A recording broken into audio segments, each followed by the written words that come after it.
How are you feeling about Bitcoin? Look, Bitcoin's the most certain thing in a very uncertain world. You know, and in a market full of chaos and sound and fury, people need a safe place to stand apart from the intervention of a government, an agency, or a corporation. So Bitcoin represents a fair, open, equitable network with a very simple promise to anyone that wants to join, which is what you own is yours and no one's going to take it away from you. Do you think that one of the ideas behind Bitcoin was that it wouldn't be directly correlated to the equities market? So if the S&P dropped, Bitcoin wouldn't. Are we going to see that? Well, you know, in these markets right now, there's no simple place to hide. All the indexes are in bear market territory.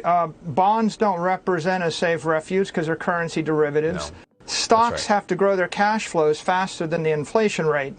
But if you zoom out 2 years since the beginning of the COVID crisis, you notice the U.S. money supply has expanded 36%.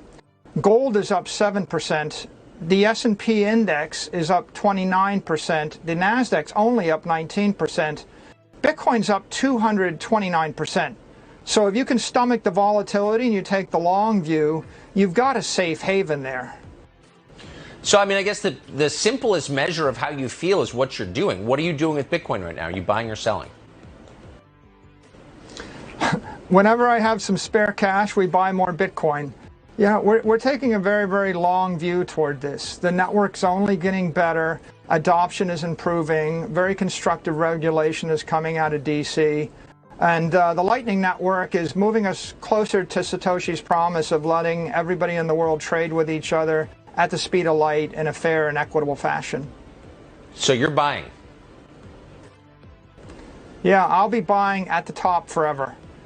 Right? The maximalists believe Bitcoin's an instrument of economic empowerment. I'm not trying to time in the market. There's three types of investors in Bitcoin. There's the traders, there's the technocrats, and there's the maximalists. The maximalists are buying the stuff to give to their grandchildren, and they just dollar cost average in, and they're all in already. So they don't control the market. The technocrats think it's the next big tech network like Google or Facebook. When they're feeling bullish on technology, they're buying. When they're feeling bearish on technology, they're selling. The traders think it's either a correlated asset or an uncorrelated asset, the risk assets, depending on their mood. Right now, they think it's correlated to risk, and so if they're selling risk, they're selling Bitcoin. It's obviously not a tech stock. It is actually the ultimate risk-off asset. In time, over the course of 4, 5, 6, 7 years, everybody figures it out. But right now, the traders and the technocrats control the market trading of Bitcoin, and it's a function of the tug of war between them and the mood in the market.